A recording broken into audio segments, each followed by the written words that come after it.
Legend Ishfaq Ahmad साहब फरमाते हैं कि एक दूसरे के घरों में आते जाते रहें।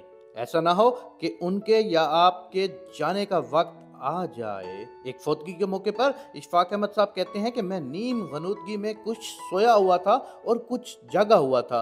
नीम दराज सा पड़ा था, वहाँ बच्चे भी थे जो आपस में बातें कर रहे थे। उनमें से एक बच्चे की बात ने मुझे चौंका दिया। वो कह रहा था कि कोई फौत हो जाए तो बड़ा मजा आता है, हम सब इकट्ठे हो जाते हैं और सारे रिश्तेदार मिलते हैं। फिर एक बच्चे ने कहा कि अब पता नहीं कौन फौत होगा, नाना नासरुद्दीन बूढ़े हो चुके हैं, उनकी सफेद दाढ़ी है, शायद अब वो फौत होंगे। इस पर झगड़ा खड़ा हो गया और वो आपस में बहस करने लगे। कुछ बच्चों का मौक़िफ़ था कि फुप्पी ज़हरा काफ़ी बूढ़ी हो गई हैं, कि अब की बार वो फौत होंगी, तो हम इंशाअल्लाह फैसलाबाद जाएंगे और वहाँ मिलेंगे और खूब खेलेंगे। ख़वातीनो हज़रात, मैं आपको एक खुशखबरी दूं कि इस बहस में मेरा नाम भी आया। मेरी भांजी की छोटी बेटी जो बहुत छोटी है, उसने कहा कि नाना इशफाक भी बहुत बूढ़े हो चुके हैं।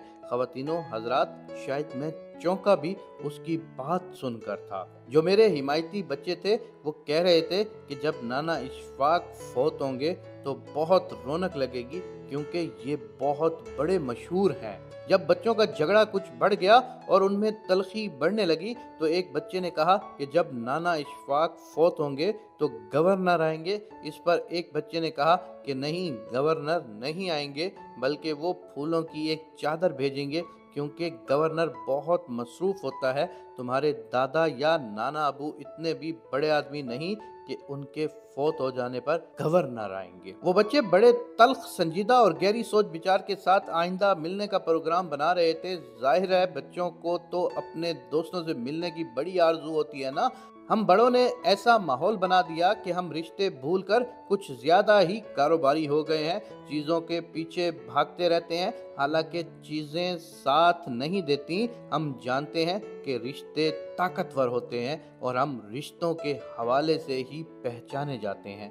खुदा के लिए कोशिश करें कि हम अपने रिश्तों को जोड़ सकें। ऐसी खलीज हायल ना होने दें कि मुलाकातें सिर्फ किसी के फौत हो जाने की मरहूने मिन्नत ही रह जाएं। क्या हम इन बच्चों की तरह इस बात का इंतज़ार करेंगे कि कोई मरे, फिर हम मजबूरी के साथ लाठी टेकते हुए या छड़ी पकड़ते वहां जाएं? जब हम कहीं जाएं तो ये फ़ख्र दिल में होना चाहिए कि मैं एक शख्स से मिलने जा रहा हूं, मुझे उससे कोई दुनियावी गर्ज नहीं है उसके पास, इसलिए जा रहा हूं कि वो मुझे बहुत प्यारा है। चाहे हम इस काम के लिए कम वक्त दें, लेकिन दें ज़रूर, क्योंकि ये दुनियावी काम आपको जब कब्र की दीवारों तक ले जाएंगे, फिर इंसान बहुत पछताता है कि काश मैंने कुछ दुनियावी काम ना किए होते और ज़िंदगी को सुकून दिया होता।